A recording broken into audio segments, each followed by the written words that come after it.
Okay, morning. Amber, Blooms on the Hill, and I am going through my saved dahlia seeds. So they're still like this. Okay, these were once flowers, and I go around probably 2 months before the flowers are due to stop, and I will put a little ribbon around the specific flowers that I want to save seeds from, and I will leave these on the plant until the flowers turn into seed heads, let them dry out a bit, and then I will pick them before I dig out the plant and put them in a jar like I did here. And I've labelled them, so this one's actually Briannan, and now that they've all dried out, I can get the seeds out of them. So just thought I'd quickly show you how I'm doing that. It's not really rocket science, but it's just a matter of sorting through all the husky bits and getting the seeds out. Pop them in an envelope, label them, make sure you put down the parent plant. We don't have to, but it's nice to know what was the parent and where it's come from. And then come late winter, I'll be sowing these seeds and hopefully getting some nice varieties. So the thing with saving seeds for dahlias is you don't know what you're going to get. So you could get something really ordinary, or you could get something fantastic and get basically like the next cafe au lait. So this is how they create new varieties. So if you've got dahlias and you want to have more dahlias, you can dig up your clump of tubers at the end of the season, divide them, and then the next season replant these tubers. But what you're going to get is exactly the same as the mother plant.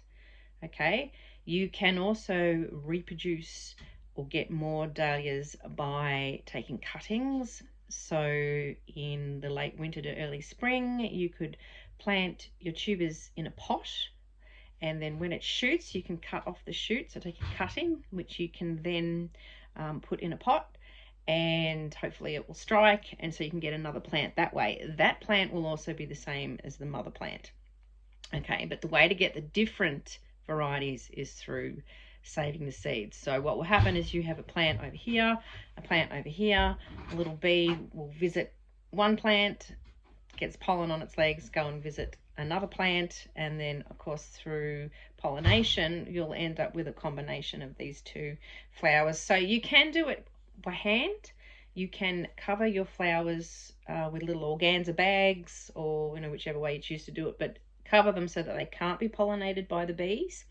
And then using little paintbrushes, you can during the right time move the pollen from one flower to another. So if you're looking for specific traits in a flower, if you're trying to get a specific color or size, you can do that. Even that, however, you're not guaranteed to get what you want, because dahlias have 8 chromosomes. So they're octoploid, which means that you could get a variation that's 8 to the power of 8, which is the way I've heard it explained. So that's 8 times 8 times 8 times 8, 8 times. So this is huge, infinite possibility of combinations that you can get from your dahlias. So it's pretty interesting to do it. It's quite fun. You do sort of need a patch that you can plant out all these seedlings, because the first time I ever did it, I ended up with a lot of seedlings. I ended up with a lot of fun things. I did end up with one really good variety that I planted out again this year as a tuber for the second year, this season just gone, and it was successful again, so I'll plant it out again. So that was really good. So you can get really good varieties. You've just got to decide what it is that you want. So it's good fun. So this season I saved seeds from ones I particularly liked. So hopefully we'll get some good ones. So I'll just really quickly show you. I might show you a really big one, and then have a go yourself if you haven't done it. Saved any seeds or saved any seed heads like this season, then next season just give it a go. Okay, so I've got a plate. All right, this is gonna be a bit tricky because this is all handheld. I don't have a little stand for my phone, so I'm just going to break apart the flower head. This one is actually Florally Nimbus, which is a white one. And so here's all the petals, pulling it out of this. There's your flower. Just pull all that apart onto the plate. I'll do a better job of it in a minute, but I'll just show you. And so now we've got all these petals, and it's got some nice big seeds in it. So obviously this is a petal, so you don't want that. So you can discard those. What you do want is these. Okay, you see that all right in the light? That's the seed. All right, it's quite hard. It's on the other side. Okay, so that's what you want to get. So we're going to put that to the side like that. So you'll get these other little wispy things, which actually aren't seeds. I'll see if I can find one. Here we go. This little fellow here. Oh, I dropped him. Oh, there we go. There's some more here. This so much is not a seed. So there's little bits in there that are obviously attached to the seeds, and they would be its form of, well, acting kind of like a helicopter, I suppose, at the end of the season. If you were to let them just go to, that's the seed here. If you would let them to go to seed and then just left the flower on, and then eventually the wind would blow the flower apart, and there's little bits here that act like little, that just here above my finger, these little bits here,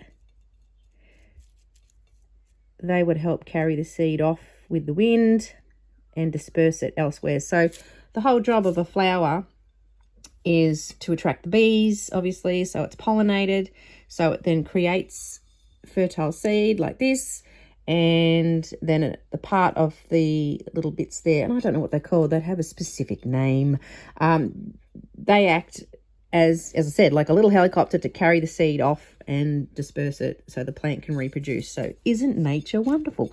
Anyway, these are amazing. Some of these are massive. They're not always this big. This particular variety was quite a big plant. So I'm just going to fossick through all of these.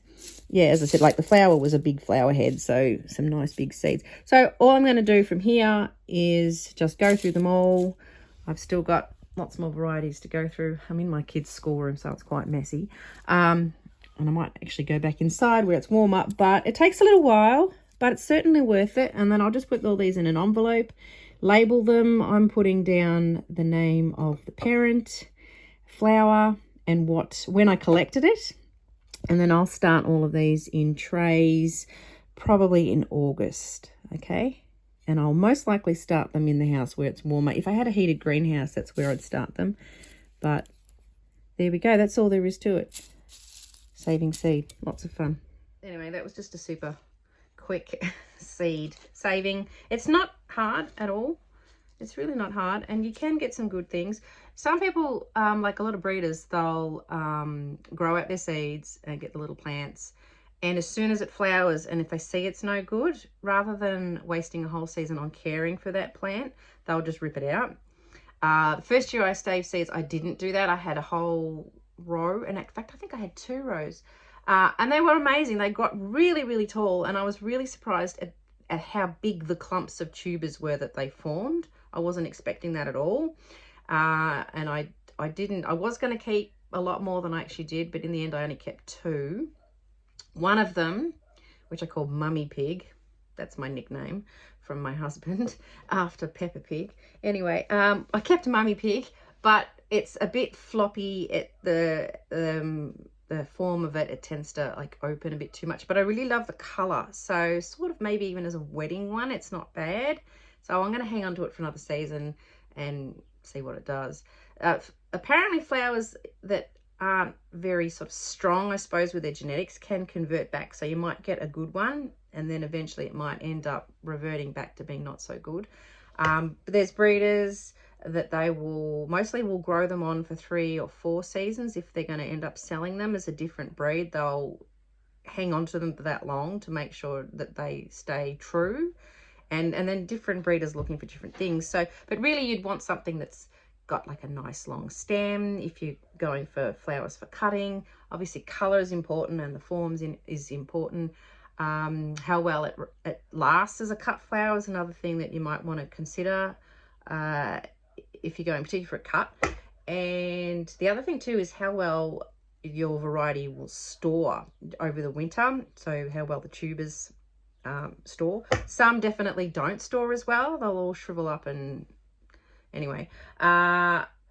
Particularly one that does store fantastically is Winky Cavalier. I have so many of that variety, and so many people do. Speaking to another flower farmer, she's like, yes, we all have heaps of that. So that's, you know, one that stores really well. So that's also a really good genetic trait to have in your flowers. So anyway, I'm going to get on with this. I've got some seeds saved from Little Angel, which is a little white pom. This is Florally Ponyo, which is quite small, but that was a lovely red one.